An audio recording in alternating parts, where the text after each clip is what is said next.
wabarakatuh. Innal hamdalillah nahmaduhu wa nasta'inuhu wa nastaghfiruh wa na'udzu billahi min syururi anfusina wa sayyiati a'malina may yahdihillahu fala mudhillalah wa may yudlil fala hadiyalah. Asyhadu an la ilaha illallah wahdahu la syarikalah wa asyhadu anna Muhammadan abduhu wa rasuluh sallallahu alaihi wa ala alihi wa ashabihi wa sallama tasliman katsira. Amma ba'd. Ayyatuhal muslimat rahimani Allah wa iyyakunna. Alhamdulillah, walaupun diguyur hujan, gerimis sebenarnya bukan hujan ya, kita bisa diantarkan oleh Allah di tempat ini. Semoga Allah melimpahkan pada kita rahmatnya, ilmu yang bermanfaat dan hidayahnya, sehingga kita bisa menjadi orang-orang yang mulia di antara orang-orang yang mulia, kumpulkan bersama anbiya, siddiqin, syuhada dan sholihin, dan itu semua menjadi cita-cita setiap orang yang beriman. Kita lanjutkan kembali pembahasan kita di kitab Al-Wajiz fi Aqidati Salafis Shalih Ahli Sunnati wal Jamaati. Kita masih dalam pembahasan tentang sifat-sifat dan keistimewaan Ahlus Sunnah wal Jamaah. Jadi sifat yang menjadi pembeda antara Ahlus Sunnah wal Jamaah dengan yang lain. Yang lain berarti bukan Ahlus Sunnah wal Jamaah. Yang lawan Ahlus Sunnah berarti Ahlul Bid'ah. Al Jamaah lawannya Furqah. Ahlul Bid'ah wal Furqah. Ahlul Bid'ah yang suka bergolong-golongan, yang bikin perpecahan. Kita sudah sampai poin yang ke-12 terakhir, tinggal 2 poin lagi ya. Poin yang ke-13 sekarang, sifat Ahlus Sunnah wal Jamaah, annallaha azza wa jalla asamahum min takfiri ba'dihim ba'don. Allah menyelamatkan Ahlus Sunnah wal Jamaah dari mengkafirkan sebagian dengan sebagian yang lain. Ya, jadi Ahlus Sunnah wal Jamaah itu enggak suka kafir mengkafirkan. Kalau yang dikit-dikit mengkafirkan atau gampang mengkafirkan kelompok lain, kalau berseberangan dianggap sebagai kafir dan sebagainya, itu bukan Ahlus Sunnah wal Jamaah. Jadi Ahlus Sunnah wal Jamaah tidak gampang mengkafirkan.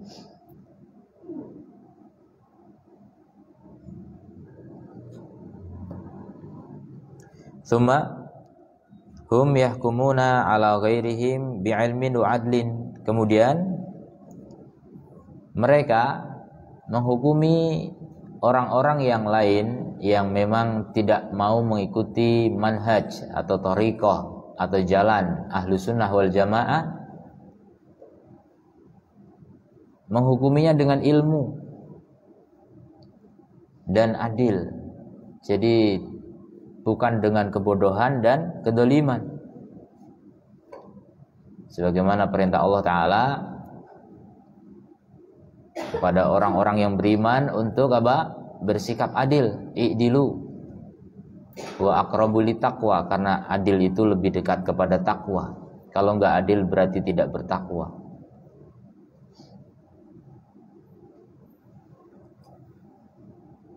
Jangan sampai kebencianmu kepada satu kaum menghalangimu untuk berkata yang adil. Ala alla ta'dilu.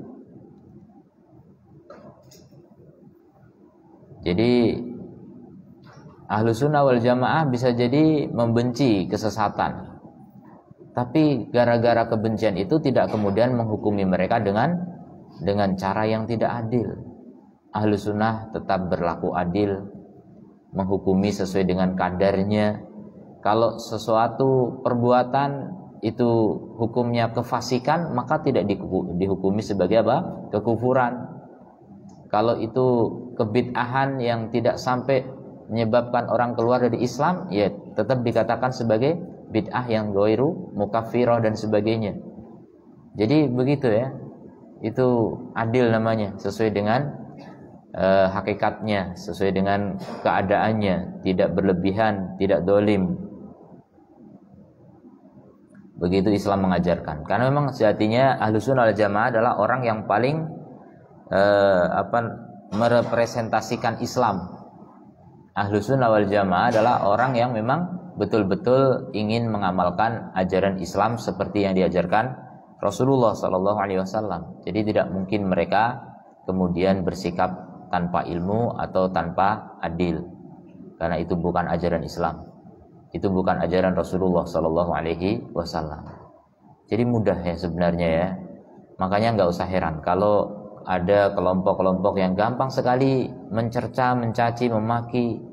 Ada orang dakwah baik-baik dituduh sebagai radikal, teroris, atau dituduh sebagai suka mengkafirkan, padahal nggak pernah. Coba mana buktinya?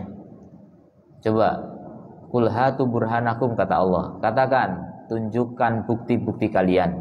In kuntum shodiqin, jika kalian benar. Jadi kalau orang menuduh harus punya bukti. Kata Nabi SAW, al-bayyinatu alaman yadda'i. Jadi bukti itu wajib dibawa oleh orang yang menuduh, orang yang mendakwa, orang yang mengklaim. Harus punya bukti. Kalau nggak punya bukti, batal. Akan dikembalikan kepada yang tertuduh untuk bersumpah, untuk mengingkari tuduhan itu. Wal yaminu alaman angkaro, dan sumpah bagi orang yang mengingkari tuduhan. Jadi tidak bisa ya dalam Islam ini menuduh tanpa bukti, menuduh tanpa ilmu, menuduh dengan kecurangan dan kedoliman. Itu semuanya haram, diharamkan oleh Allah Subhanahu wa ta'ala. Kemudian yang ke-14, mahabbatu ba'dihim li ba'din. Ahlu sunnah wal jamaah itu mencintai yang lain, sebagian mencintai sebagian yang lain. Jadi nggak saling membenci gitu, nggak saling bermusuhan, nggak saling bersengketa, nggak saling berselisih paham. Berbeda pendapat biasa, wajar, tapi tidak saling panas hatinya. Ya, beda pendapat biasa. Wong antara Imam Ahmad dengan gurunya Asy-Syafi'i beda pendapat, banyak bahkan sampai beda madhab. Antara Asy-Syafi'i dengan Imam Malik gurunya juga beda pendapat sampai beda madhab. Itu biasa, ya. Tapi mereka tidak bermusuhan. Mereka semuanya satu kesatuan, yaitu ahlu sunnah wal jamaah. Makanya belajar dewasa. Gimana kedewasaan itu bisa kita raih? Dengan ilmu. Kalau orang bodoh itu nggak bisa dewasa, ya. Orang bodoh, mohon maaf, itu tidak akan bisa dewasa. Orang bodoh akan selalu bertindak sesuai dengan kebodohannya. Yang bisa bertindak bijak, hikmah, hanya orang-orang yang berilmu. Karena hikmah itu sendiri artinya apa? Mengamalkan ilmu. Hikmah artinya menempatkan sesuatu pada tempatnya. Dan orang nggak tahu tempatnya kalau nggak punya ilmu. Segala sesuatu harus sesuai dengan keadaannya. Menghukumi sesuatu harus sesuai dengan hakikatnya. Itulah hikmah. Jadi dengan hikmah itulah maka ahlu sunnah wal jamaah itu saling mencintai sesama mereka. Tidak saling bermusuhan, tidak saling membenci, tidak saling hasad, iri dan dengki. Ahlu sunnah wal jamaah itu satu hati, walaupun nggak bisa satu persis seperti di surga ya, tapi mereka berlatih, mereka belajar, mereka berusaha mencoba bagaimana hidup di dunia pun serasa seperti di surga, karena mereka merasa seperti satu badan ya. Al muslim dengan muslim yang lainnya kalbunian, kata Rasul sallallahu alaihi wasallam, seperti bangunan, satu kesatuan, bahkan kal jasadil wahid, seperti badan yang satu. Idza shtaka minhu udhun, kalau ada anggota badan yang mengeluh karena sakit, tada'a bihi sairu jasadihi, maka seluruh badannya ikut berempati. Seluruh badannya ikut merasakan. Seluruh badannya apa? Merasakan demam, bil huma wal sahar. Seluruh badannya akan demam dan begadang, nggak bisa tidur karena merasakan sakit dari sebagian anggota badannya. Itulah mukmin, itulah muslim. Muslim, ahlu sunnah wal jamaah adalah orang-orang yang pandai menebar cinta, bukan orang-orang yang pandai menebar apa? Kebencian. Kalaupun orang-orang yang di luar ahlu sunnah wal jamaah membenci ahlu sunnah tetap mencintai mereka atas nama Islam. Ahlu sunnah mencintai mereka atas dasar Al-Quran dan As-Sunnah, atas dasar teladan dari Rasulullah SAW. Begitu ahlu sunnah. Ahlu sunnah terdolimi itu biasa. Sebagaimana Rasul juga, pemimpin ahlu sunnah wal jamaah, tidak sepi dari kedoliman. Beliau didolimi. Rasul bukan mendolimi. Rasul didolimi sering, terlalu sering. Rasul dicaci maki, Rasul dibuli, Rasul dikecam, diancam, Rasul ditekan, bahkan para sahabatnya disiksa, dibantai. Tapi Rasul tetap bersabar. Kemudian coba lihat bagaimana pembalasannya. Ketika Rasul memiliki kekuatan dan kemudian berhasil mengalahkan Mekah, negeri yang dulu mengusir Rasulullah SAW, penduduk Mekah, Quraisy yang mengusir Rasulullah dengan para sahabatnya, kemudian bisa ditumpas, kemudian bisa ditaklukkan kota Mekah. Apakah Rasul membalas dendam? Tidak, Rasul nggak punya dendam.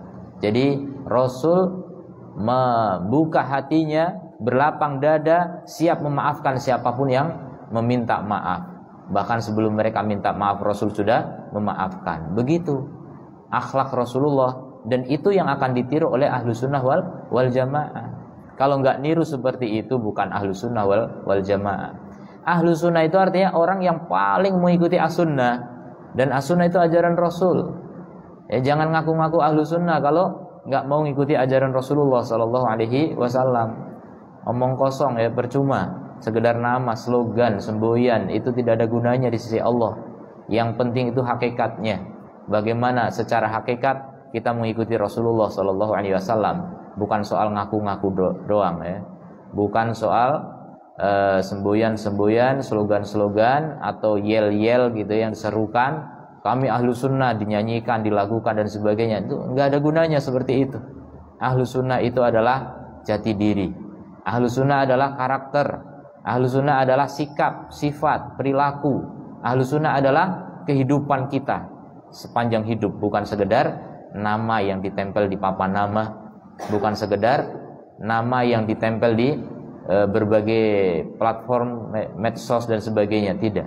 Ahlu sunnah adalah karakter yang ada di jiwa kita, yang terpancar dalam anggota badan kita. Begitu ahlu sunnah yang hakiki ya. Jadi jangan tertipu oleh orang-orang yang ngaku ahlu sunnah tapi kemudian apa? Karakternya jauh dari karakter Nabi SAW. Bahkan ada orang-orang yang ngaku keturunan Nabi tapi karakternya jauh sekali dari kakeknya Nabi SAW. Sangat jauh bahkan. Rasul mengajarkan kelembutan, dia mengajarkan kekasaran. Rasul mengajarkan apa? Memberi maaf, dia mengajarkan dendam. Dia berkata kotor, Rasul mengajarkan kebaikan, dia mengajarkan apa? Keburukan. Naudzubillah min dzalik. Kemudian ngaku sebagai keturunan Nabi. Ini mempermalukan, ya, mempermalukan keluarga Nabi SAW. Bahkan mempermalukan Islam dan kaum muslimin.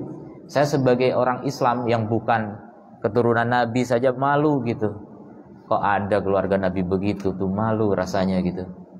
Mau ditaruh di mana muka gitu rasanya gitu. Di hadapan orang kafir kita malu. Gimana nih orang Islam kok begitu? Ya. Maka ahlu sunnah wal jamaah yang hakiki adalah orang-orang yang betul-betul meniru akhlak Rasul SAW. Mereka saling mencintai. Mereka menyayangi sebagian mereka dengan yang lainnya. Jadi kepedulian sosial itu ada. Keadilan sosial bagi seluruh rakyat itu ada. Itu ahlu sunnah wal jamaah. Jadi sejahtera dunia dan surga. Sejahtera di dunia dan di surga. Wa ta'awunuhum, dan mereka kerjasama, gotong royong. Jadi gotong royong ini katanya milik orang Indonesia. Ya bolehlah diklaim begitu. Sebenarnya dalam Islam udah dari dulu. Sebelum Indonesia lahir sudah ada gotong royong dalam Islam ya. Para nabi semuanya mengajarkan gotong royong. Ya, jadi mereka kerjasama, gotong royong. Fima bainahum, di antara mereka.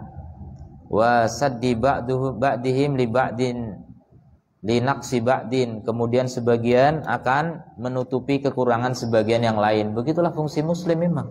Seperti keluarga, suami akan menjadi pakaian bagi istri, istri menjadi pakaian bagi suami. Apa ini maksudnya? Maksudnya akan menutupi aib, kekurangan. Masing-masing manusia pasti punya kekurangan, gak ada yang gak punya. Tapi fungsi teman itu akan menambal kekurangan yang ada. Dan menutupi kekurangan bukan berarti kalau kawan kita salah kita bela, bukan. tapi betul-betul memperbaiki kekurangan yang ada. Begitu kawan sejati. Kawan sejati bukan yang hanya pandai memuji, tapi kawan sejati adalah yang bisa mengkritik di saat kawannya salah, mengkritik dengan baik, menasehati dengan baik. Dan itu adalah ta'awun yang hakiki ya. Kerjasama yang sejati itu seperti itu. Bukan mendiamkan kemungkaran, apalagi malah memuji kesalahan. Ini jelas kawan yang menikam dari belakang. Kemudian wala yuwaluna wala yu'aduna illa fillah. Ini kunci nih sebenarnya, ini paling berat ya. Coba perhatikan kata-kata itu. Mereka tidak wala dan tidak muadah, mualah, pertama mualah ya masdarnya. Mereka tidak mualah dan mereka tidak muadah kecuali karena Allah. Jadi mereka tidak mencintai dan tidak membenci kecuali karena Allah. Kalau mereka harus mencintai, harus karena Allah. Kalau mereka harus membenci, harus karena Allah. Itu Ahlus Sunnah wal Jamaah. Dan ini paling sulit. Hidup paling sulit itu ujian ini nih. Ujian cinta dan benci karena Allah. Paling sulit. Rata-rata kita belum sanggup. Kita masih belajar. Ahlus Sunnah berusaha. Tapi ahlu bid'ah wal furqah, mereka cinta dan bencinya dibangun di atas kelompoknya. Perhatikan itu perbedaannya. Ciri-ciri ahli bid'ah apa? Cinta dan benci dibangun di atas apa? Kelompoknya. Oh, kalau kelompok kami cintai, kalau bukan kelompok kami benci. Bukan karena Allah subhanahu wa ta'ala. Kalau Ahlus Sunnah karena Allah. Jadi terhadap kelompok lain yang memang gak mau ngikut Ahlus Sunnah misalnya, kita tetap mencintai selama dia muslim. Tapi dengan kadar cinta yang berbeda dengan muslim yang bertakwa. Berbeda lagi dengan muslim bertakwa sesuai sunnah. Itu yang paling dicintai.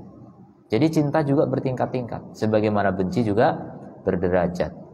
Maka Ahlus Sunnah wal Jamaah, orang-orang yang paling gigih dalam mengupayakan diri dan orang-orang yang dicintainya untuk menuju kepada iman yang paling tinggi. Apa itu iman paling tinggi? Kata Rasulullah sallallahu alaihi wasallam, min autsaqi ural iman.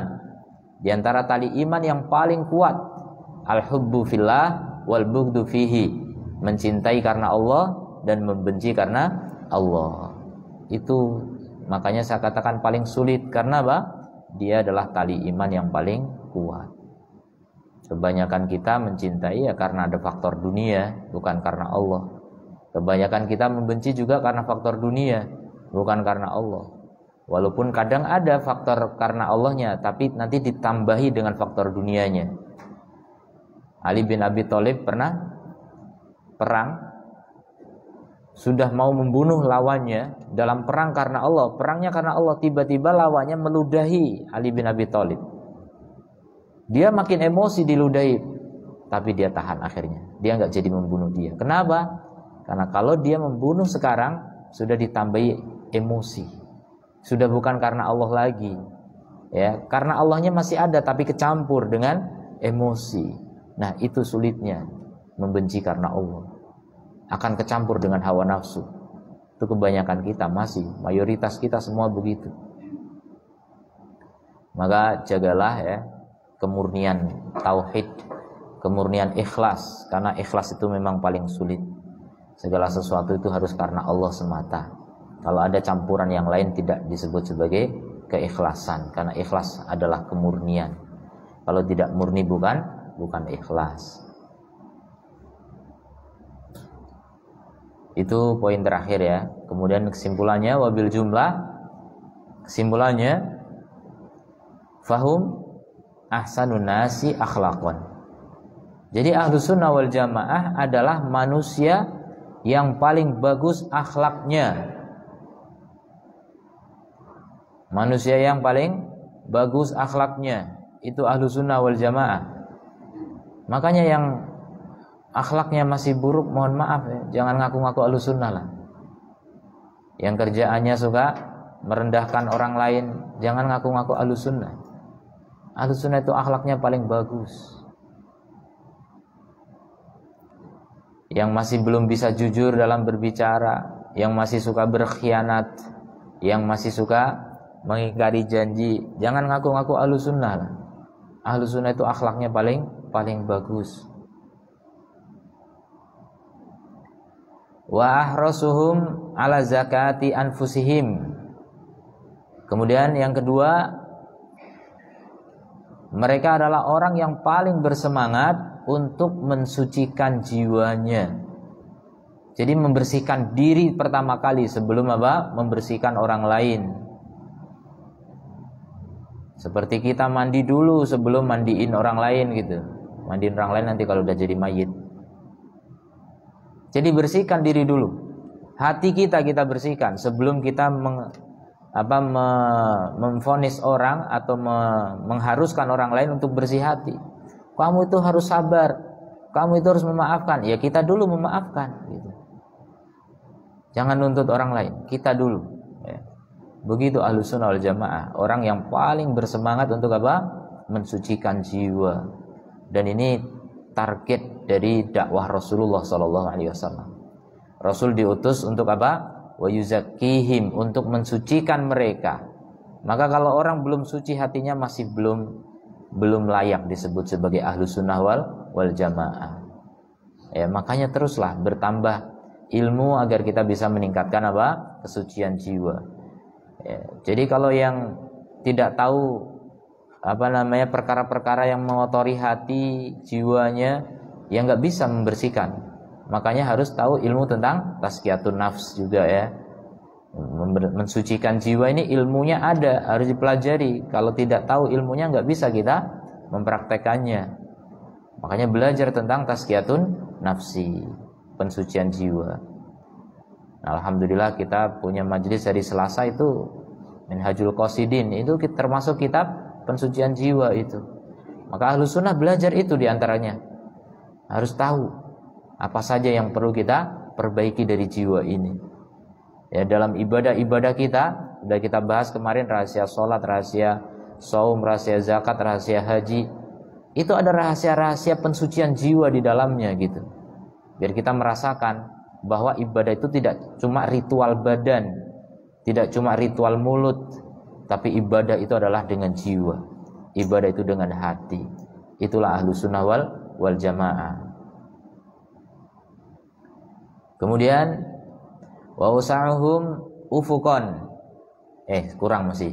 Bi taatillahi ta'ala. Jadi mensucikan jiwa dengan mentaati Allah. Ya pasti ya. Jadi jiwa kita akan menjadi semakin suci kalau kita taat pada Allah. Maka Ahlus Sunnah wal Jamaah itu berupaya semaksimal mungkin menjauhi segala maksiat. Ahlus Sunnah semaksimal mungkin menjalankan segala perintah sesuai kemampuan. Kalau maksiat ditinggalkan secara total, nggak pakai kemampuan. Begitu Ahlus Sunnah ya. Kalau orang pendosa, banyak dosa, banyak mencaci maki orang, kemudian ngaku Ahlus Sunnah, ini ngotorin ya, ngotorin kawannya, kasihan. Pokoknya tahu dirilah, kita bersihkan diri dulu, kita taubat dulu. Kita datang ke pengajian pun taubat dulu. Kalau orang nggak taubat, datang ke pengajian bukannya tambah ilmu, malah tambah rusak hatinya. Ada orang ngaji tujuannya ingin mencari kesalahan ustadznya misalnya, ada, ya, ada di beberapa tempat begitu. Ada yang ngaji tujuannya untuk sekedar iseng, hanya ingin ganggu kawannya misalnya, ada di pengajian cuma ngobrol gitu, ada gitu. Ya, ini tidak bersih hatinya yang begitu ya. Maka bersihkan hati. Kita itu mau apa gitu, hidup itu mau ngapain kalau nggak ingin mensucikan jiwa. Kemudian wa usahum ufukon, mereka adalah yang paling lapang ufuknya, cakrawalanya. Jadi orang yang paling luas cakrawalanya itu Ahlus Sunnah wal Jamaah. Makanya menjadi Ahlus Sunnah wal Jamaah itu harus ngaji. Gimana bisa meluaskan cakrawala kalau nggak ngaji? Dan ngaji itu nggak harus ke majelis taklim, nggak harus. Sekarang fasilitas banyak, ngaji itu banyak. Membaca buku, mentadaburi Al-Quran, baca kitab tafsir dan sebagainya, itu ngaji semua. Jadi untuk meluaskan apa? Cakrawala. Jadi kalau orang itu luas cakrawalanya, akan luas juga kasih sayangnya. Makin luas ilmu seseorang, makin luas apa? Kasih sayangnya.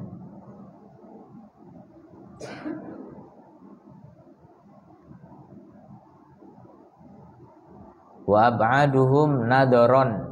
Kemudian Ahlussunnah wal Jamaah juga yang paling jauh pandangannya. Jadi kalau melihat sesuatu tidak hanya jangka pendek, jangka panjang, bahkan paling panjang ya, sampai ke surga dan neraka gitu. Jadi melihat sesuatu itu lihat dampaknya. Ini kalau saya melakukan ini surga atau neraka gitu, langsung terbayang. Begitu Ahlussunnah wal Jamaah. Orang-orang yang bening hati, yang suci hati begitu, selalu melihat dampaknya di surga atau di neraka. Jadi sikap sekecil apapun akan dinilai, ini surga atau neraka ini. Jadi kita nggak tahu, bisa jadi amal-amal soleh yang kita lakukan bisa gugur berantakan hanya karena apa? Satu sikap yang sederhana menurut pandangan kita, pandangan manusia. Tapi bisa Allah batalkan semua amal soleh kita, naudzubillah min dzalik. Maka harus terus kita pandang jarak jauh ya, paling jauh pandangannya. Itu dalam masalah amal. Kemudian dalam masalah pergaulan juga begitu, melihat jangka panjang. Kita mau berkawan dengan seorang, kira-kira secara jangka panjang ini mendatangkan keuntungan atau kerugian. Jadi dilihat jangka panjangnya, tidak hanya sekedar melihat saat sekarang gitu. Kalau orang yang melihat sesuatu dengan apa yang dirasakan saat ini, itu pandangannya dengan hawa nafsu namanya. Karena nafsu itu hanya melihat enak atau enggak enak, itu nafsu. Manis atau pahit, itu nafsu. Ya. Menyenangkan atau tidak menyenangkan, itu nafsu. Tapi kalau akal itu melihat jangka panjang, baik atau buruk. Sekarang manis memang, tapi kalau dampaknya buruk, tinggalkan. Sekarang enak memang, tapi kalau akibatnya neraka, jauhi. Begitu Ahlussunnah wal Jamaah. Melihat kepada apa? Dampak. Akal itu melihat kepada dampak. Kalau nafsu melihat kepada rasa. Makanya wanita itu yang banyak pakai perasaan, itu melihatnya dengan hawa nafsu. Kalau laki-laki yang banyak menggunakan akal, pikiran, tapi laki-laki enggak semua juga ya, tidak semua laki-laki. Itu kalau betul pandangannya pakai akal, itu lebih tepat dalam menilai sesuatu, lebih bijak dalam memutuskan sesuatu karena melihat dengan akal. Tapi kalau akal enggak dituntun oleh wahyu, oleh ilmu juga bisa berbahaya. Ya intinya akal dan wahyu. Dan sebagian wanita juga ada yang lebih cerdas daripada laki-laki. Ada wanita yang lebih bijaksana daripada laki-laki, dan itu juga ya ada contohnya gitu. Berarti ada di masyarakat kita pun ada. Jadi kalau wanita bisa melihat dengan akalnya, bisa melihat dengan ilmunya, itu tidak hanya mengandalkan perasaannya, dia sudah mulai bisa membebaskan diri dari kekangan hawa nafsu. Ya tidak terpenjara oleh hawa nafsunya. Kemudian wa arhabuhum bil khilafi sadron. Ahlussunnah adalah orang yang paling lapang dadanya dengan perbedaan. Jadi beda pendapat itu biasa. Ya. Tidak tidak diperuncing, tidak dipertajam, tidak diperluas, diperbesar dan sebagainya, biasa. Beda pendapat itu manusia ya. Sebagaimana beda pendapatan juga gitu. Manusia pasti beda-beda. Jadi tidak gampang panas, tidak gampang marah dengan perbedaan yang ada pada orang lain atau apalagi murid gitu. Guru ada yang merasa panas kalau muridnya beda pendapat dengan gurunya. Itu tidak benar, itu bukan Ahlussunnah begitu. Ahlussunnah itu siap berbeda, tidak masalah. Selama apa? Dalam koridor sunnah. Ya, silakan berbeda selama apa? Masih dalam koridor Al-Qur'an dan As-Sunnah. Kalau berbedanya udah menyelisih akidah Ahlussunnah wal Jamaah, nah itu harus diluruskan. Kemudian wa alamuhum biadabihi wa usulihi. Mereka adalah orang yang paling mengetahui adab-adab Islam dan pokok-pokok Islam, akidah Islam. Nah, itu 14 poin bersama kesimpulannya ya. Mudah-mudahan kita bisa termasuk di dalamnya ya. Kalau kita udah tahu ciri-cirinya, tinggal kita tiru, kita masuk, kita upayakan. Kalau kita udah tahu kriterianya, maka kita penuhi kriteria tersebut. Ya, bukan hanya sekedar hiasan di dinding. Karena kadang-kadang orang begitu ya, punya slogan apa gitu dipasang, dipajang, tapi dirinya nggak punya gitu.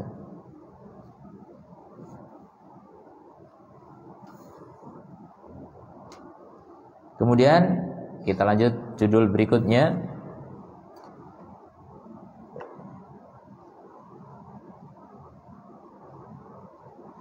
Wasafwatul qauli fi mafhumi ahli sunnati wal jamaah.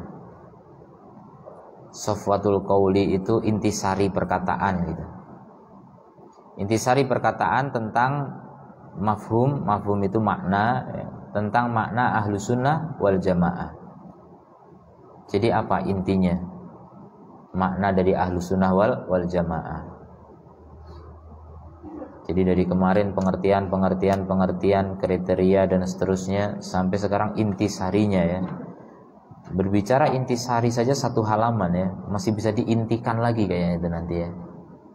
Panjang. Kalau orang yang tidak biasa ngaji, ya maunya apa-apa itu A atau B gitu, saklek gitu.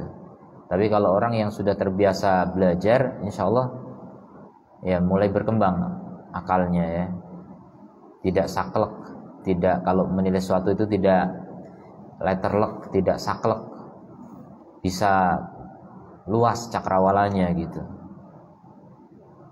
Makanya dengan ilmu itu semua ya, teruslah belajar. Kalau gampang berselisih paham dengan kawan, sesama teman pengajian lagi gampang bermusuhan, ketahuan kalau itu masih bodoh gitu. Tambah lagi ilmunya. Annahum al-firqah, bahasanya mereka adalah golongan allati wa'adaha an-nabiyyu sallallahu alaihi wa alihi wasallam. Mereka adalah golongan yang Nabi janjikan bin najati, dengan keselamatan. Makanya disebut al-firqah an-najiyah, golongan yang selamat. Itu nama lain dari Ahlus Sunnah wal Jamaah, dan Nabi sendiri yang menamakan itu. Mereka adalah golongan apa? Yang dijamin keselamatan. Selamat dari apa? Dari neraka. Mereka dijamin selamat dari neraka. Dalam hal apa? Dalam cara beragamanya. Bukan berarti bebas dari neraka totalitas, bukan. Kalau diantara Ahlus Sunnah wal Jamaah itu bermaksiat, ya terancam neraka juga. Jadi yang terancam neraka itu nggak cuma ahli bid'ah, ahli maksiat juga terancam neraka. Jadi ketika Ahlus Sunnah mengatakan itu bid'ah dan bid'ah terancam neraka, itu bukan sedang mengatakan bahwa kami nggak bakal masuk neraka, enggak. Kami pun sebagai Ahlus Sunnah kalau melakukan maksiat juga terancam neraka, sama gitu. Jadi jangan terlalu heran ya dengan vonis-vonis neraka gitu. Vonis neraka itu ada pada semua bentuk pelanggaran. Di antara pelanggaran adalah kebid'ahan, kemudian yang lain adalah kemaksiatan. Kemaksiatan juga ada dosa besar, ada dosa kecil. Kemudian juga kesyirikan, kemunafikan, kekufuran. Itu semuanya apa? Terancam neraka. Jadi mereka dijanjikan Nabi sebagai golongan yang selamat di antara kelompok-kelompok yang lain. Hanya Ahlus Sunnah yang selamat, kata Nabi. Kelompok yang lain apa? Terancam neraka. Dari sisi apa? Cara beragamanya. Ingat ini. Jadi yang kelompok yang lain itu terancam neraka dari sisi cara beragamanya. Kenapa? Karena yang lain itu memakai bid'ah. Nah, bid'ah itu terancam neraka. Kalau Ahlus Sunnah wal Jamaah itu nggak pakai bid'ah.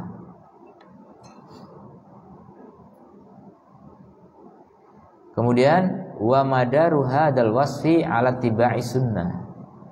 Dan poros sifat ini, dan poros dari sifat ini, sifat selamat ini, itu pada apa? Ittiba'us sunnah. Karena mereka adalah orang-orang yang mengikuti as-sunnah. Jadi kalau ngikut as-sunnah ya insya Allah selamat. Mengikuti as-sunnah. Dan as-sunnah apa? Sudah kita pelajari ya sebelumnya. As-sunnah itu apa? Ajaran Rasulullah SAW. Dan termasuk juga ajaran sahabat radhiyallahu anhum. Itu namanya ittiba, ya, mengikuti ajaran Rasul dan sahabat. Itulah yang membuat mereka selamat. Wa muwafaqatu ma jaa biha min al-i'tiqadi wal ibadati wal hadyi was suluki wal akhlaqi. Dan mereka sesuai, muwafaqah, mereka sesuai dengan apa? Dengan apa yang dibawa oleh as-sunnah. Mereka sesuai dengan apa yang dibawa oleh as-sunnah, berupa keyakinan, ibadah, petunjuk, adab. Suluk itu bisa dimaknai adab, dan akhlak, dan akhlaknya. Jadi semua disesuaikan dengan apa? Dengan as-sunnah. Wa mulazamatu jama'atil muslimin. Kemudian juga mereka senantiasa bersama jamaah kaum muslimin. Mereka enggak suka bikin apa? Perpecahan. Mereka enggak suka menyempal, bikin aliran sempalan, tidak. Mereka enggak suka bikin geng. Mereka enggak suka bikin golongan-golongan. Terus gimana kalau bikin organisasi? Organisasi boleh, tapi bukan sebagai alat untuk mengukur kebenaran atau kesalahan. Bukan alat untuk cinta dan benci. Jadi kalau orang bikin geng, entah itu organisasi atau yayasan atau apapun namanya, klub-klub gitu, dan disitulah terjadi walak wal barok, itu namanya hizbiyah. Itu yang dibenci oleh Allah, dilarang oleh Rasulullah SAW. Hizbiyah. Hizbiyah itu artinya apa? Semangat berkelompok. Jadi Ahlussunnah wal Jamaah bukan orang yang semangatnya semangat berkelompok, bukan. Tapi semangatnya bersatu. Beda ya. Kalau bersatu itu dengan semua kaum muslimin. Tapi kalau semangat berkelompok itu dengan kelompoknya saja, yang sesuai dengan seleranya saja. Yang lainnya tidak sekelompok dianggap sebagai hal yang tidak dicintai, tidak dianggap sebagai kawan. Jadi Ahlussunnah itu menjaga persatuan kaum muslimin, tidak suka bikin onar, tidak suka bikin gaduh. Karena mereka apa? Konsekuen dengan ajaran Rasulullah SAW. Terus kenapa kok sekarang kelihatannya Ahlussunnah kok dituduh sebagai memecah belah umat? Sebenarnya bukan Ahlussunnah yang memecah belah umat, tapi ahlu bid'ah wal furqah itu yang memecah belah umat. Ahlussunnah cuma menunjukkan, kalian kalau seperti ini kalian tersesat. Nah, itu dituduh sebagai oh ini suka memecah belah umat. Enggak. Justru yang memecah belah umat itu mereka yang sesat-sesat itu gitu. Dengan kesesatan itulah akhirnya umat Islam apa? Terkotak-kotak, berkelompok-kelompok. Tapi Ahlussunnah mengajak, ayo kita kembali kepada ajaran Nabi, ajaran pokok, ya, asal usul Islam. Kembali ke sana kalau mau bersatu. Karena kalau bersatu tanpa kembali kepada as-sunnah itu persatuan bohong namanya, atau persatuan bodong, ya. Nggak akan terjadi persatuan tanpa kembali kepada as-sunnah. Makanya namanya jelas Ahlussunnah wal Jamaah. Jadi mereka bersatu di atas as-sunnah. Mereka menjalankan as-sunnah di atas persatuan. Begitu. Nggak bisa dipisahkan kata al-jamaah dari as-sunnah.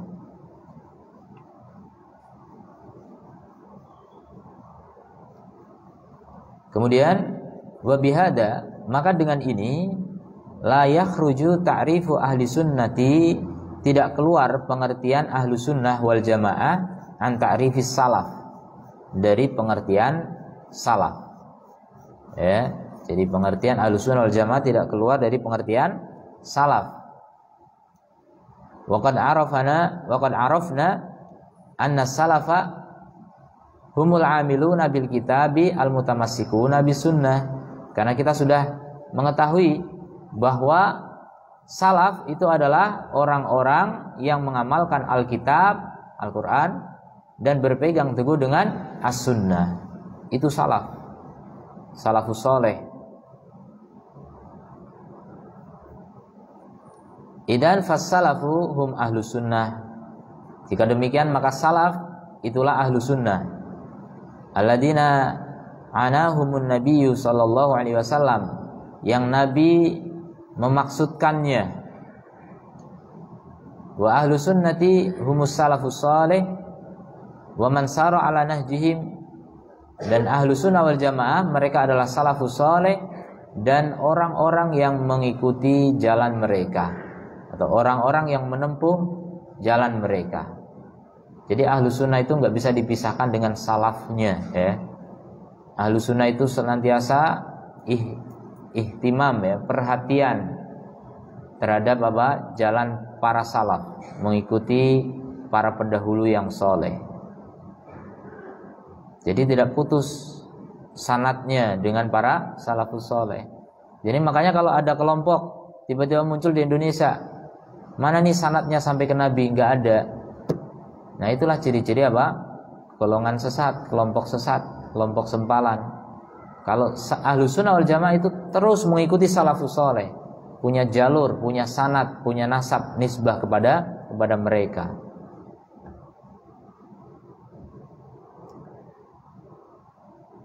Wahada huwal ma'nal akhos li ahli sunnati wal jamaah, dan ini dia adalah makna yang lebih khusus tentang ahlu sunnah wal jamaah.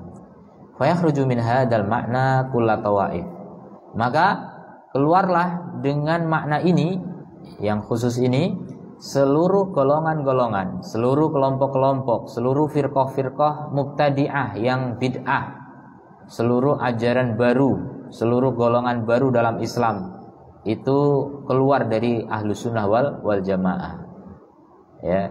Itu yang kemudian mereka yang sudah keluar dari ahlu sunnah menuduh ahlu sunnah memecah belah umat, gitu anehnya.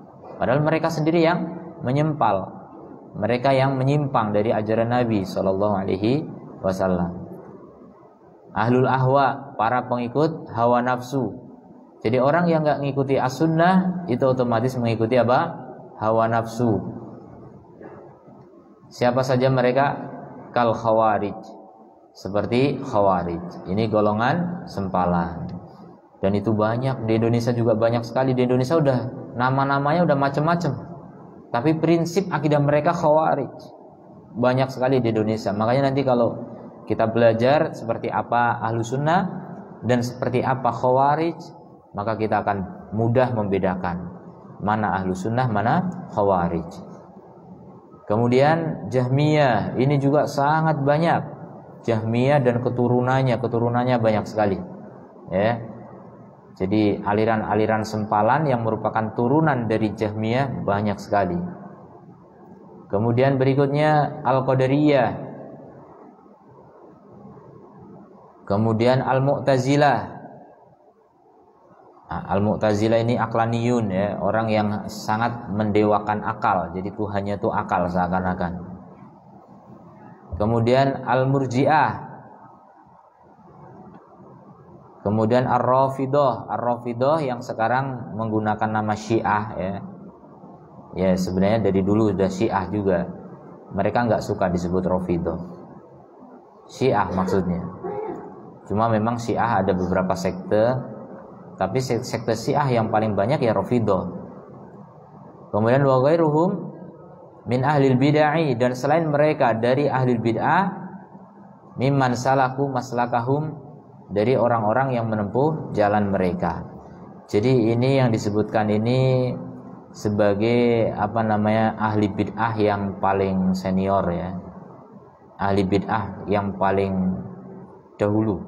pendahulu. Jadi ahli bid'ah yang ada sekarang itu cuma turunan-turunan dari ahli bid'ah ini. Ada yang mengambil dari Khawarij, digabung dengan dari Jahmiyah, tambah lagi dari Murji'ah dan lain sebagainya, ya.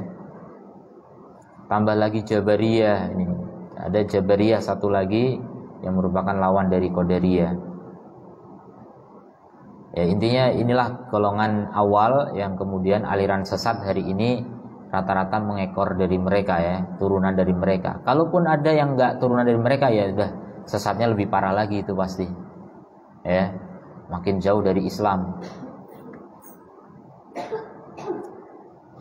Makanya penting sekali kita memahami ya akidah Ahlussunnah wal Jamaah. Kemudian juga berikutnya biar lebih sempurna dalam memahaminya, kita pelajari juga akidah-akidah aliran sesat ini, biar makin jelas gitu.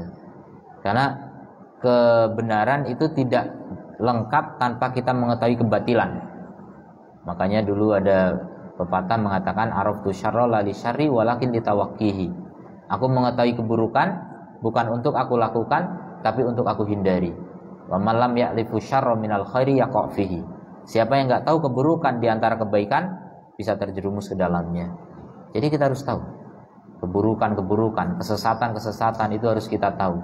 Bukan untuk kita amalkan, tapi untuk kita hindari. Fasunnatu huna tuqabilul bid'ah. Maka as-sunnah di sini adalah lawan dari kata bid'ah. Wal jamaah tuqabilul furqah. Sementara al jamaah lawan dari kata al furqah. Makanya ahlus sunnah wal jamaah lawannya ahlul bid'ah wal furqah. Wa huwal maksud fil ahadits, dan dialah yang dimaksud di dalam hadis-hadis yang datang dalam perintah untuk menetapi al jamaah dan larangan dari tafarruq, berpecah belah. Larangan dari membuat aliran-aliran sempalan. Fahadal ladzi qasadahu turjumanul Quran. Inilah yang dimaksud oleh penerjemah Al-Quran, pentafsir Al-Quran maksudnya, yaitu Abdullah ibnu Abbas. Ini gelarnya turjumanul Quran, seorang sahabat yang sangat mahir dalam memahami Al-Quran. Radhiyallahu anhuma fi tafsiri qaulillahi tabaraka wa taala. Ya, jadi inilah yang dimaksud oleh Ibnu Abbas radhiyallahu anhuma dalam tafsir firman Allah, yauma tabyaddu wujuhun wa taswaddu wujuhun. Pada hari memutih wajah-wajah dan menghitam wajah-wajah. Ini ayat dari zaman Nabi, sudah Nabi baca jelas ya, semua ayat melalui Nabi. Maka apa komentar Ibnu Abbas tentang ayat ini? Ini tafsirnya, kata beliau, tabyaddu wujuhu ahli sunnati, memutih wajah-wajah ahlu sunnah, wal jamaati, dan al jamaah, wa taswaddu wujuhu ahlil bid'ati wal furqati, dan menghitamlah wajah-wajah ahli bid'ah wal furqah. Jadi istilah ahlul bid'ah wal furqah itu sejak zaman Ibnu Abbas, perhatikan. Bukan istilah baru. Ya. Bukan dibikin-bikin sekarang, bukan. Ahlul bid'ah udah dari dulu dikenalkan oleh para sahabat radhiyallahu anhum. Makanya hari gini orang enggak ngerti istilah bid'ah, enggak ngerti istilah ahli bid'ah, ini ketinggalan zaman. Sudah dari dulu orang ngerti itu gitu loh. Kok baru sekarang tahu? Ya ketinggalan zaman. Baru lahir wajar gitu. Yang lebih ketinggalan zaman lagi udah mau mati baru tahu. Bahkan ada yang sampai mati nggak tahu, kasihan. Jadi ketinggalan zaman yang sesungguhnya itu yang begini. Kalau cuma nggak tahu teknologi, nggak ngerti internet, nggak ngerti IT, itu dibilang ketinggalan zaman, kurang update dan sebagainya. Nggak masalah. Nggak tahu ilmu dunia itu nggak dosa di sisi Allah, nggak dosa. Tapi kalau enggak ngerti ilmu agama, yang gara-gara itu kemudian kita tersesat ke dalam kelompok sesat, itu resikonya berat. Ya, resikonya itu sengsara dunia dan akhirat. Naudzubillah min dzalik. Jadi ketinggalan zaman yang sesungguhnya itu begitu. Para sahabat udah tahu, kita enggak tahu. Itu ketinggalan zaman namanya. Ya. Makanya kita harus tahu ilmu, kita harus belajar biar enggak ketinggalan zaman.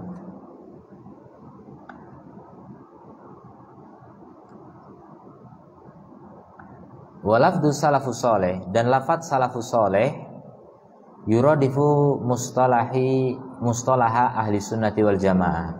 Maka itu sinonim dengan apa? Istilah ahlu sunnah wal jamaah. Jadi salafus soleh itu apa? Ahlu sunnah wal jamaah. Ahlu sunnah wal jamaah itu apa? Salafus soleh. Jadi itu sesuatu yang mutaradifan, ya, dua kata yang sinonim. bukan dua kata sih, dua istilah karena beberapa kata ya. Dua istilah yang sinonim, maknanya sama gitu. Jadi jangan dikira, ini aliran salaf nih, bukan aliran salaf. Ya, salaf itu bukan aliran yang menyimpang dari Ahlus Sunnah wal Jamaah.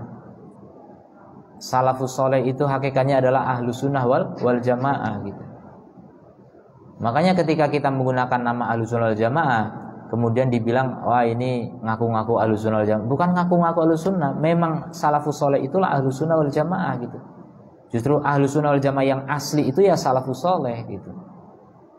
Kalau zaman sekarang ada orang ngaku Ahlus Sunnah wal Jamaah tapi nggak ngikuti salafus soleh, itu Ahlus Sunnah wal Jamaah palsu ya.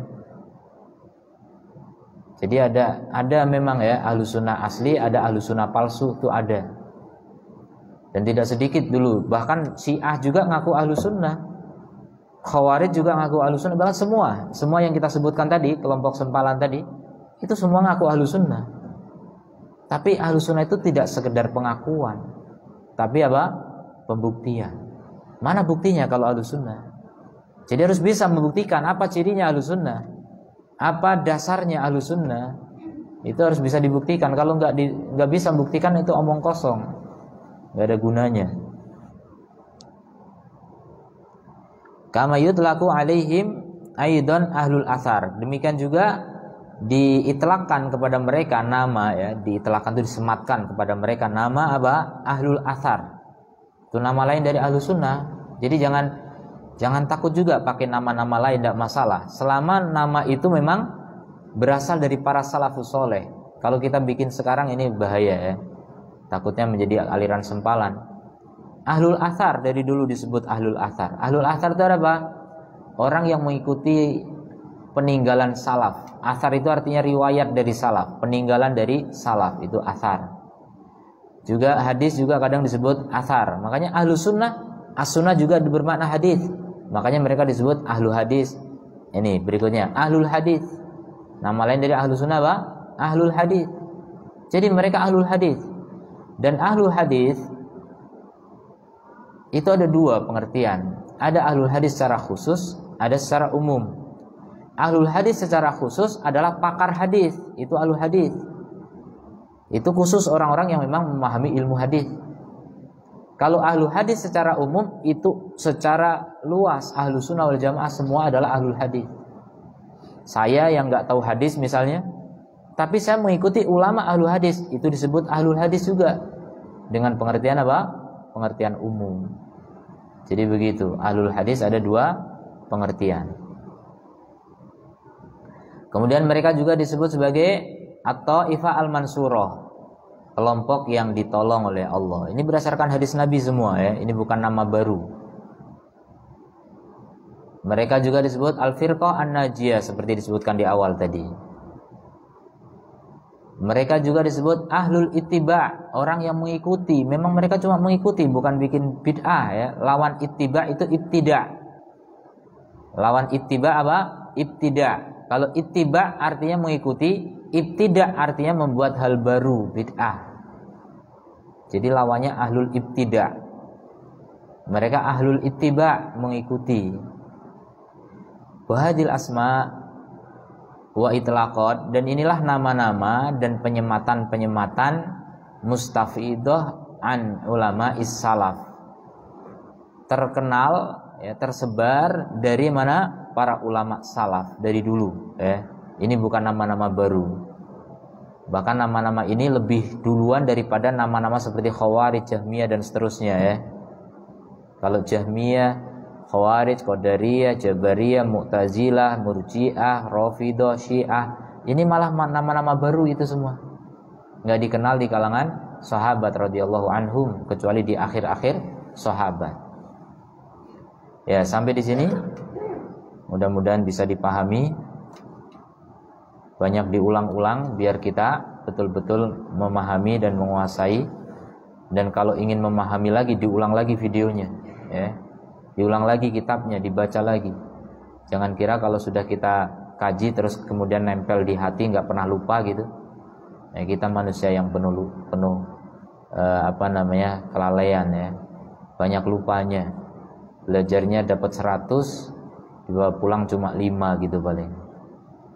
Nanti di rumah 1 jam kemudian tinggal 4. Dibawa tidur tinggal 1. Ditinggal seminggu hilang semua ya, Masya Allah. Terus ditunda sampai sebulan malah minus ya, Masya Allah. Gimana itu ilmu bisa minus? Ilmu minus itu gimana? Ilmu yang malah salah paham gitu loh.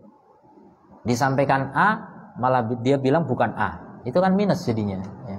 Jadi jangan sampai pemahaman kita itu minus ya, karena salah paham. Penting sekali memahami ilmu dengan tepat, karena untuk bisa meniti jalan selamat harus tepat pemahamannya, itu pertama kali. Kalau orang udah salah paham dari awal, pasti akan salah dalam bersikap, salah jalan. Jadi Ahlus Sunnah itu orang yang paling mengetahui kebenaran. Kalau nggak ngerti kebenaran bukan Ahlus Sunnah wal Jamaah. Mungkin ada pertanyaan, silakan.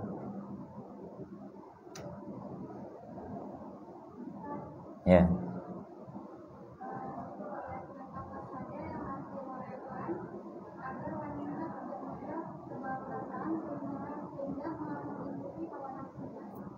Kiat-kiat apa saja yang perlu dilakukan agar wanita tidak gampang mengikuti perasaan sehingga mengikuti hawa nafsunya? Kiat pertama, memperdalam ilmu. Jadi yang membuat wanita lebih mengandalkan perasaan itu karena bodoh. Wanita itu nakisatu aklin wa dinin, kata Nabi. Orang-orang yang lemah akal, lemah agama. Maka lemah akal itu obatnya ya ilmu. Lemah agama obatnya adalah amal. Jadi kalau kita punya ilmu, kita beramal sesuai ilmu, maka sehat, selamat. Tidak gampang ikuti perasaan, tidak gampang ikuti hawa nafsu. Perdalam ilmu. Seperti Aisyah radhiyallahu anha misalnya. Ya, seperti para pakar hadis wanita banyak dulu. Ya, guru-guru hadis wanita, guru enggak cuma guru hadis, guru fikih, guru akidah banyak. Karena mereka dalam ilmunya sehingga bisa menjadi guru, bisa menularkan ilmu kepada generasi berikutnya dan seterusnya. Itu orang-orang yang begitu insya Allah enggak ngandelin perasaan. Yang paling banyak ngandelin perasaan itu orang-orang jahil ya, orang-orang yang ilmunya dangkal. Ya udah, berdasarkan perasaannya saja. Bahkan tidak hanya wanita, laki-laki pun kalau ilmunya dangkal itu ngandelin perasaan. Katanya dia pikiran, tapi padahal perasaan juga gitu. Kalaupun ngandelin akal juga, kalau tidak dibimbing wahyu, tetap aja sesat. Ya, laki-laki pun begitu. Makanya aliran sesat ya kebanyakan dipimpin oleh laki-laki juga. Karena laki-laki yang hanya mengandalkan akal, atau mengandalkan perasaan, atau mengandalkan mimpi, bahkan sumber ilmunya nggak jelas gitu. Mimpi dijadikan patokan kebenaran, ya sesat ya. Itu banyak aliran sesat itu, dasar-dasarnya adalah mimpi, banyak.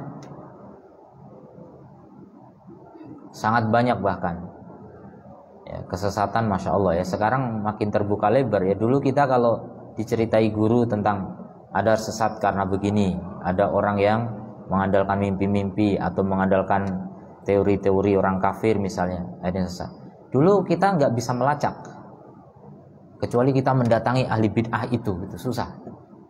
Tapi sekarang semua akses kesesatan ada di internet. Tapi tidak saya anjurkan ya, ini cuma saya kasih tahu aja. Banyak akses kesesatan ada semua di internet. Jadi orang-orang sesat itu banyak sekali di internet, banyak. Tapi kalau masih dangkal ilmu, jangan coba-coba untuk mendengar itu. Ya, kita ilmu yang benar saja masih dangkal, gimana kita mau mendengarkan subhat-subhat? Nggak bisa. Nanti hanya pusing di kepala, tarung di kepalanya, perang dalam pikirannya, mana yang benar, mana malah bingung. Akhirnya stres. Akhirnya bukannya menjadi ahlu sunnah, malah menjadi ahli abu-abu gitu. Ya, namanya pakai abu tapi pikirannya abu-abu ya. Bahaya. Nggak hak, nggak batil, kecampur, nggak boleh. Kebenaran itu nggak bisa dicampur. Makanya juga wasiat para salaf dulu, haram ya, mendengarkan subhat itu haram hukumnya.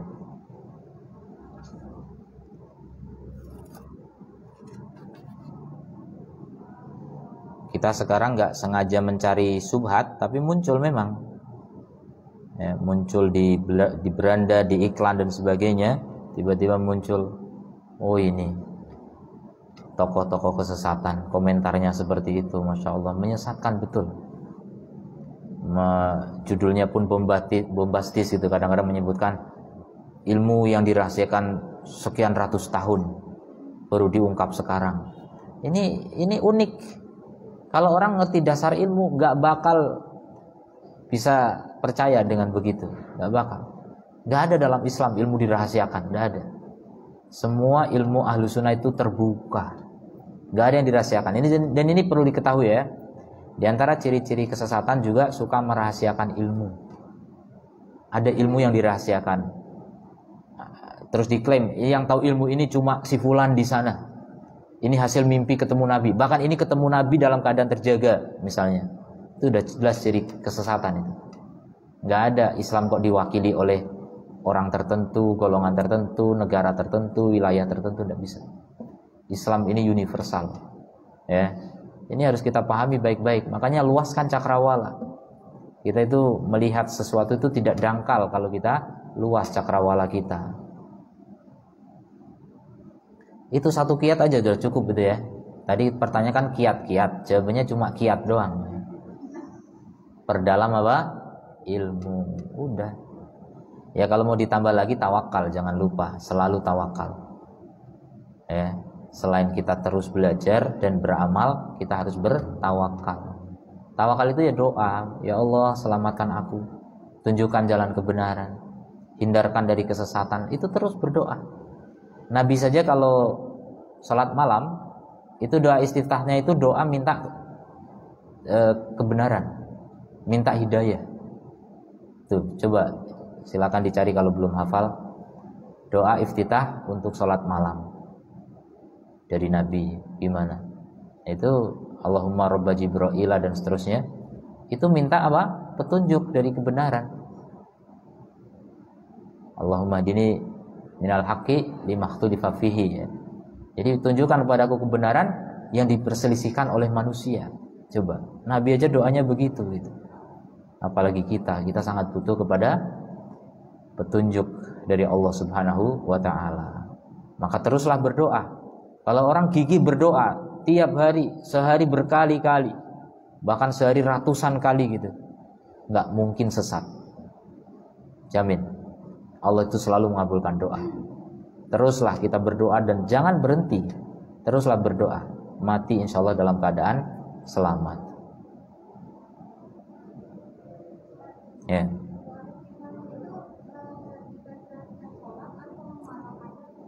Itu memang doa istiftah Nabi ketika sholat malam, sholat tahajud. Ya. Jadi ketika bangun malam, kita mau sholat malam, iftitahnya begitu. Allahumma robba Jibril wa Mikail wa Israfil fatiras samawati wal ard alimal ghaibi wasyahadah anta tahkumu baina ibadika fima kanu fihi yakhtalifun ihdini limakhtalifa fihi minal haqqi biidnik innaka tahdi man tasya ila siratal mustaqim. Baru setelah itu Al-Fatihah ya. Ya udah, pertama kali kita mulai sholat malam itu doanya.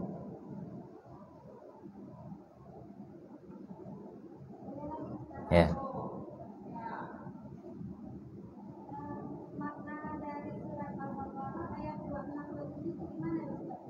Yang mana? Tadi ada ya? Oh, di luar tema. Gimana bunyinya?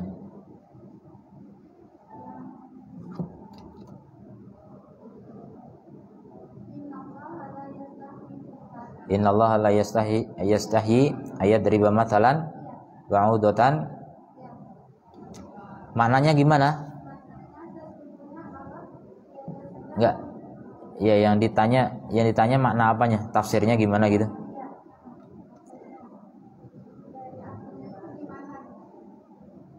Kalau masalah tafsir harus kita buka kitab tafsirnya ya. Ntar saya buka. Saya enggak hafal tafsir.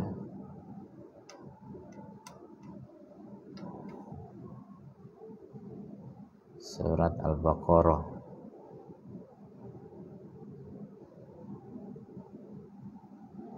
Ayat berapa tadi? 26.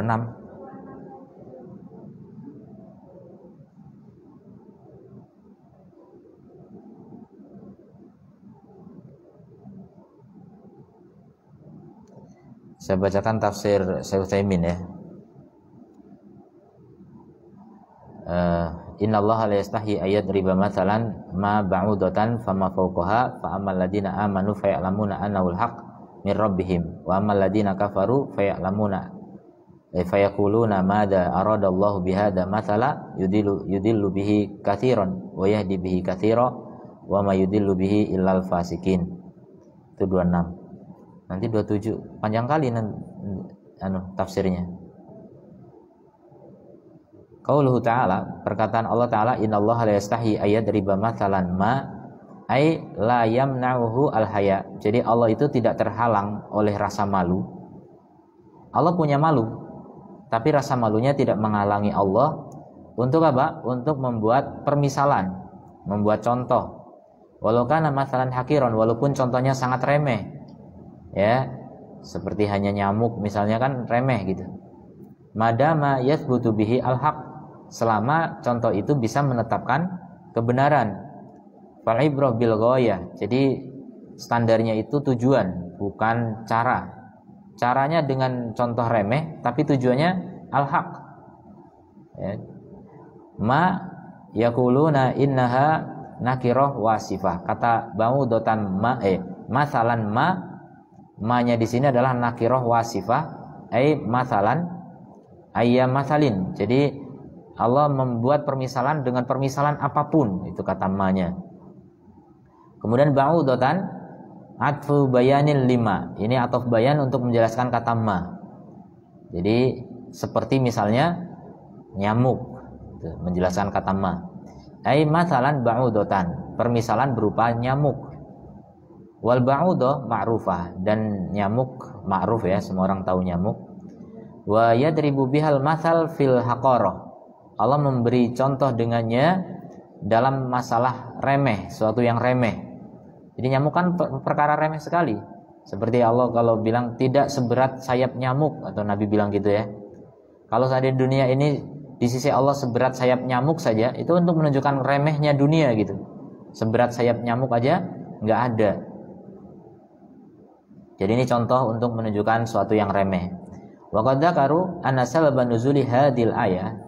Ulama menyebutkan bahwa sebab turunnya ayat ini anal musyrikina i'taradu, bahwasanya orang-orang musyrik dulu mereka menentang. Kaifa yadribullahu matsal bidubab?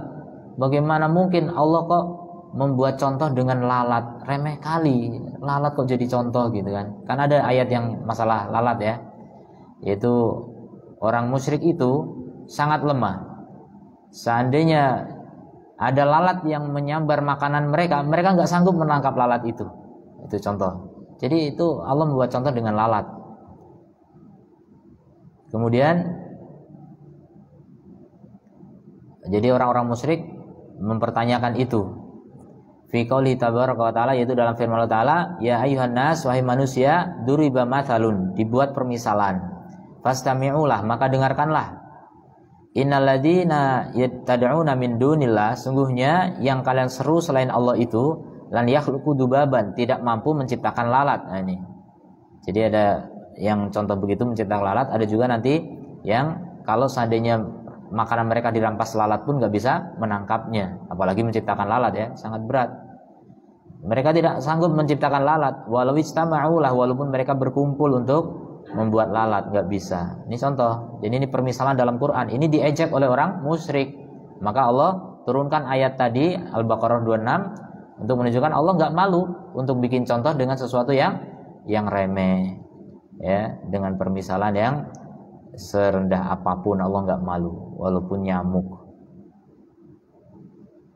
Kalau mereka mengatakan ad-dubab yadkuruhullah, lalat disebutkan oleh Allah fi maqamil mahajjah, dalam argumen gitu. Masa berargumen kok dengan lalat? Rendah kali gitu, kata orang musyrik begitu. Fabayyanallahu azza wa jalla, maka Allah menjelaskan annahu la yastahyi minal haq, bahwa Allah itu tidak malu dari kebenaran. Selama itu benar, Allah tetap sampaikan. Hatta wa in darabal mathal bil ba'udah, walaupun sampai membuat permisalan dengan nyamuk. Fama fauqaha, atau yang lebih tinggi dari nyamuk. Lalat lebih tinggi dari nyamuk ukurannya gitu. Kemudian firman Allah, fama fauqaha, dan apa yang di atasnya. Hal murad biha bima fauqa ay fama fauqaha fil haqarah. Bisa jadi maksudnya yang lebih tinggi darinya dari segi kehinaan, lebih hina lagi gitu. Fa yakunul makna adna minal ba'udah, berarti lebih rendah dari nyamuk. Atau fama fauqaha fil irtifa, atau apa yang lebih tinggi daripada nyamuk dalam ketinggian, sehingga maksudnya adalah yang lebih tinggi daripada nyamuk. Ada yang lebih rendah dari nyamuk atau lebih tinggi dari nyamuk, itu kata fama fauqaha, ada dua kemungkinan.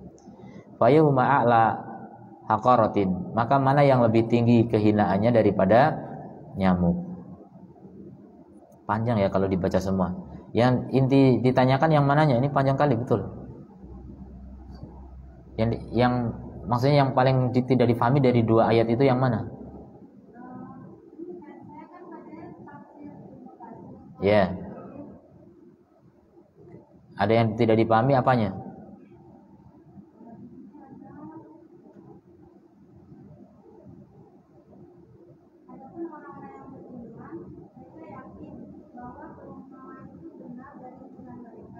Ya.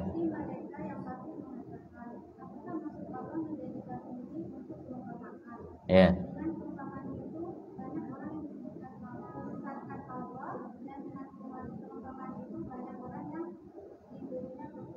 Ya. Terus udah. Ya, maksudnya Allah itulah. Jadi yang namanya permisalan sama. Ayat apapun, nggak cuma yang permisalan ya. Semua itu ujian. Semua itu ujian. Jadi ujian yang dengannya Allah bisa memberi petunjuk kepada orang yang beriman sehingga bisa meyakininya, dan Allah tidak memberi petunjuk kepada orang kafir sehingga tidak beriman, tidak meyakininya gitu.